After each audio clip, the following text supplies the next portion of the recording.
तो आइए बच्चों देखा जाए क्या करना है इस क्वेश्चन में। देखिए क्या कर रहा है, in an experiment 17 gram of ice is use to bring down the temperature of 40 gram of water at 34 degree Celsius. यानी एक एक्सपेरिमेंट में किया क्या गया कि 70 ग्राम आइस को ऐड किया गया 40 ग्राम वाटर में, जो कि 34 डिग्री सेल्सियस का है, उसको उसके फ्रीजिंग टेम्परेचर पे लाने के लिए। यानी 34 डिग्री सेल्सियस के वाटर को 0 डिग्री सेल्सियस पे लाने के लिए 17 ग्राम ऑफ आइस का यूज़ किया गया है।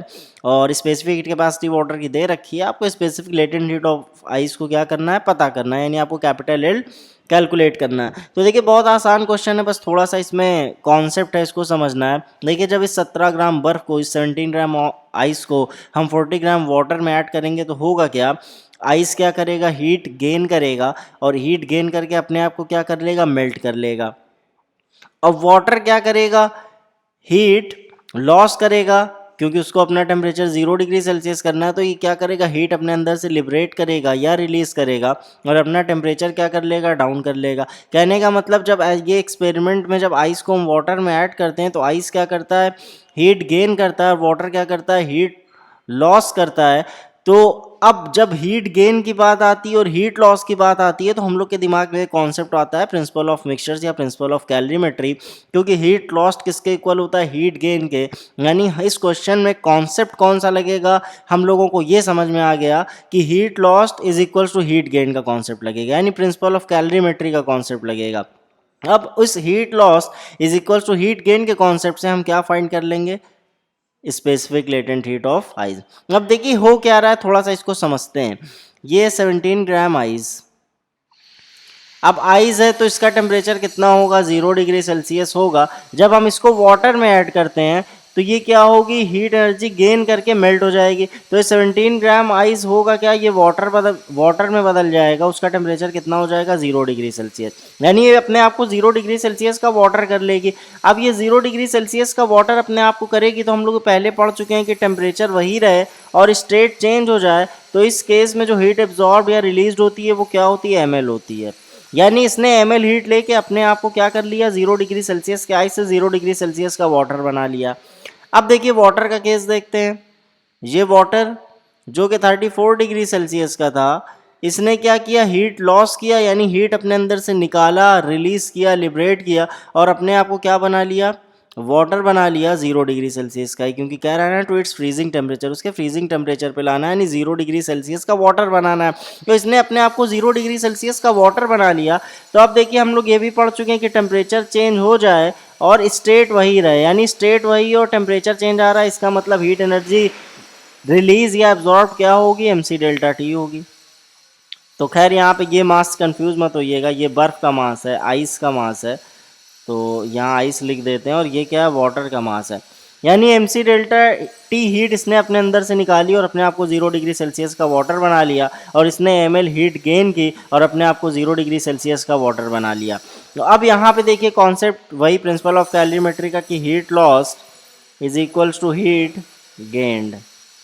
तो हीट लॉस, लॉस कौन कर रहा है, वाटर लॉस कर रहा है, कहने का मतलब heat lost by water is equals to heat gained by ice. तो बस बहुत आसान है, लॉस कितना कर रहा है, mc डेल्टा टी कर रहा है, और ये गेन कितना कर रहा है, इसको m डैश मान लेते हैं, चलिए m डैश एल। तो मास वाटर का कितना है ये समझना है हम लोग को। वाटर का मास कितना दे रखा है, 40 ग्राम। तो 40 ग्राम वाटर का मास हो गया, स्पेसिफिक हीट कैपेसिटी वाटर की दे रखी है 4.2। चेंज इन टेम्परेचर कितना आ रहा है, ये 34 से 0 डिग्री सेल्सियस आ रहा है, यानी 34 का चेंज आया। m डैश यानी आइस का मास जो कि 17 ग्राम है, और लेटेंट हीट हम लोग को क्या करनी है, फाइंड करनी है। बहुत आसान है, देखिए ये 10 इधर दे देंगे तो ये 42 हो जाएगा, और ये 34 is equal to 17 into L. इसका मतलब क्या है, L इज इक्वल्स टू क्या हो जाएगा, 4 टू ज़ा 8 इंटू 34 अपॉन 17 टू ज़ा, तो कितना हो जाएगा, सॉरी ये गलती हो गई कैलकुलेशन में थोड़ी। देखिए यहाँ पे 40 है, 42 होना चाहिए, ये वाली लाइन देखिए गलत हो गई, इसको कट कर देते हैं, ये गलत है। ये कैलकुलेशन देखिए, ये 10 मल्टीप्लाई होगा तो इधर 4 इंटू 42 और 34 is equals to 17 into L, ये होगा। तो अब एल लिख लेते हैं, एल कितना हो गया 4 इंटू 42 इंटू 34 अपॉन 17।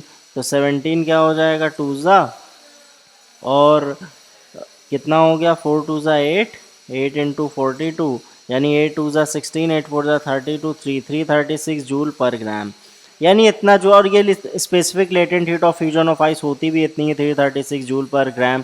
तो ये हम लोग पहले भी पढ़ ही चुके हैं।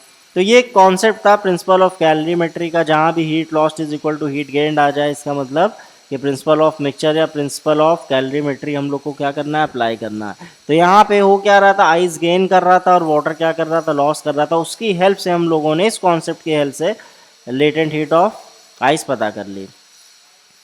अब आइए अगला क्वेश्चन देखते हैं। देखिए क्या कर रहा है, the temperature of 170 gram of water at 50 degree Celsius to be lower to 5 degree Celsius. 170 gram water है जो कि 50 डिग्री सेल्सियस पे, इसको हमको 5 डिग्री सेल्सियस पे लाना है। कैसे लाना है, कुछ बर्फ ऐड करनी है, और कितनी बर्फ ऐड करके ये काम कर पाएंगे हम, यही फाइंड करना है। Find the mass of ice added, यानी कितनी बर्फ डाल दो इस 170 ग्राम ऑफ वाटर में जो कि 50 डिग्री सेल्सियस पे है, कि वो 5 डिग्री सेल्सियस तक आ जाए। तो स्पेसिफिक हीट कैपेसिटी दे रखी है, specific latent heat of ice भी दे रखी है। बहुत आसान क्वेश्चन है, थोड़ा सा कॉन्सेप्ट यहाँ पे भी है, वैसा ही कॉन्सेप्ट है प्रिंसिपल ऑफ मिक्सचर्स वाला है। क्योंकि जब वाटर में हम आइस को ऐड करेंगे तो आइस क्या करेगा, हीट गेन करेगा, वाटर क्या करेगा, हीट लॉस करेगा। तो सेम वही कॉन्सेप्ट है, heat lost by water is equals to heat gained by ice, यानी आइस गेन करेगा, वाटर लॉस करेगा। अब थोड़ा सा देखिए, इसको समझना है क्या कह रहा है।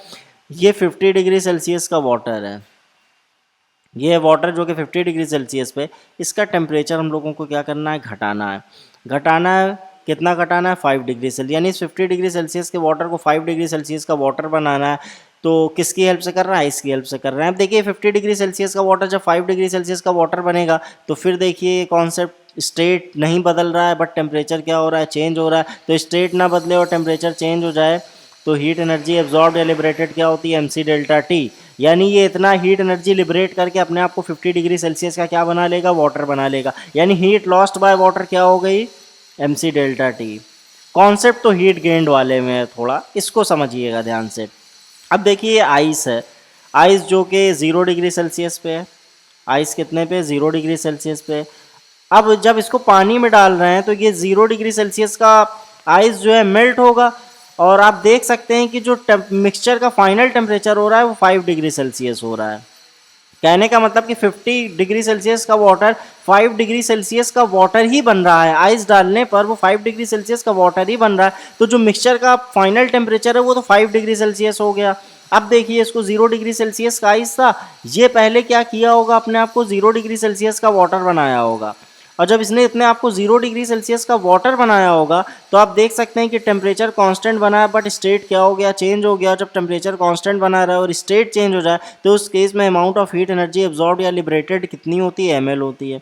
यानी ml हीट एनर्जी इसने लेके अपने आप को 0 डिग्री सेल्सियस का वाटर बना लिया होगा। अब क्योंकि मिक्सचर का फाइनल टेम्परेचर तो 5 डिग्री सेल्सियस है, यानी इसको पहुंचना 5 डिग्री सेल्सियस तक है। तो ये 0 डिग्री सेल्सियस का आइस अपने आप को कहाँ पहुंचाएगा, 5 डिग्री सेल्सियस के ये 0 डिग्री सेल्सियस का वाटर अपने आप को 5 डिग्री सेल्सियस का वाटर बनाएगा। देखिए एक बार फिर समझ लीजिए, ये 0 डिग्री सेल्सियस का आइस है, इसने ml हीट एनर्जी एब्जॉर्ब करके अपने आप को 0 डिग्री सेल्सियस का वाटर बनाया। अब क्योंकि मिक्सचर का फाइनल टेम्परेचर 5 डिग्री सेल्सियस है, यानी कि इस आइस ने भी 5 डिग्री सेल्सियस का टेम्परेचर अटेन किया है।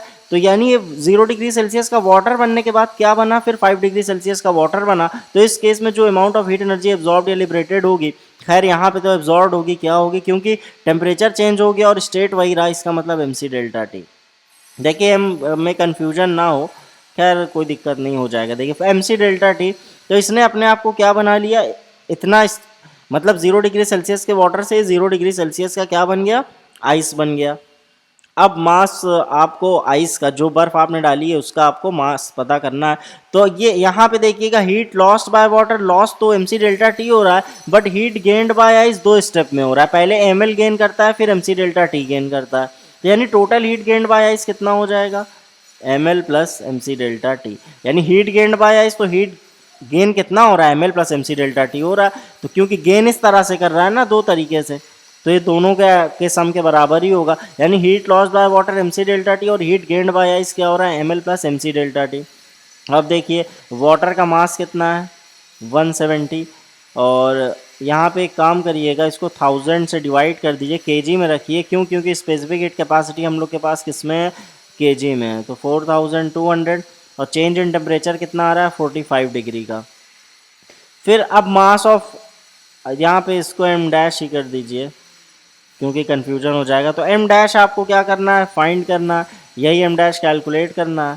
तो एम डैश इंटू एल कितना दे रखा है, 3,36,000 जूल पर केजी। फिर M dash into specific heat capacity किसकी लिखेंगे, वाटर की, क्योंकि अब ये वाटर में बदल रहा है, तो वाटर में बदलेगा तो कितना हो जाएगा 4200, सॉरी इतनी स्पेसिफिक हीट कैपेसिटी। और चेंज इन टेम्परेचर कितने का आ रहा है, ये 0 डिग्री सेल्सियस का वाटर 5 डिग्री सेल्सियस का वाटर बन रहा है, तो 5 डिग्री का चेंज आ रहा है।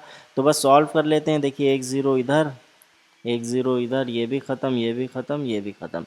तो बचा क्या, 17 इंटू 42 इंटू 45।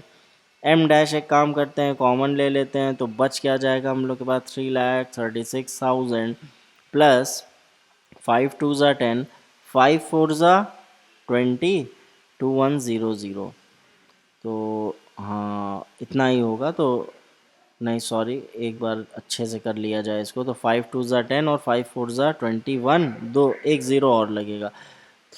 तो अब इसको ऐड कर लेते हैं, ये कितना हो रहा है देखिए 3,36,000 और 21,000 ऐड कर लिया जाए तो कितना हो जाएगा 0,00,075, 3,57,000। तो कितना हो गया, एक काम करते हैं, एम डैश को ऐसे लिख लेते हैं, M dash is equals to 17 into 42 into 45 upon कितना हो रहा है 3,57,000। अब एक काम करते हैं, इसको कैलकुलेट कर लेते हैं, तो देखिए कितना आता है कैलकुलेट करने पर। तो कितना आया देखिए 0.09 केजी, 0.09 के, क्योंकि सारी चीज़ें हम लोग ने केजी में रखी थी तो इतना केजी आया। अब इसको आपको ग्राम में चेंज करना है तो 1000 से मल्टीप्लाई कर दीजिएगा। हो सकता है बुक में आंसर ग्राम में आ रहा हो, तो 1000 से मल्टीप्लाई कर देंगे तो कितना हो जाएगा, ग्राम में हो जाएगा। तो कॉन्सेप्ट कुल मिला के किसका था, प्रिंसिपल ऑफ मिक्सचर्स का, प्रिंसिपल ऑफ कैलोरीमेट्री का। फेजेस समझने किस तरह से चेंज हो रहा है, स्टेट फेज चेंज हो रहा है, ये समझना है इस क्वेश्चन में।